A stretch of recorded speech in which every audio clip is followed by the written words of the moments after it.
Hello guys and welcome to the channel. Today I will show you how you can send fax messages from your POCO X5 Pro. So to start we have to open the Play Store, then look for the fax app. You will find a lot of them. I'm always using the EasyFax. So we have to launch it now, add the permissions to the camera and to the files. Now just click on this little plus and choose source of your document. You can take a photo of your document, pick something from your gallery, just maybe a PDF from the gallery files.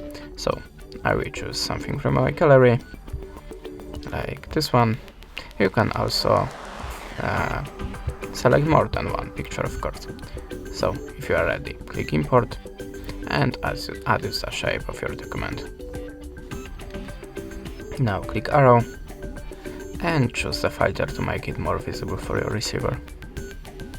You can turn off the colors, for example.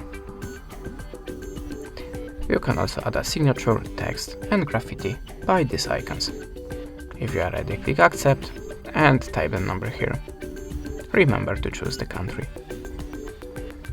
You can give a small note here. Now if you want to add more documents, maybe from the other source, click the plus and do it like before. But if you want to only send this one or the documents on this list, just click on this icon. And that's it. Thanks for the watching, leave us a subscribe and a comment, and goodbye.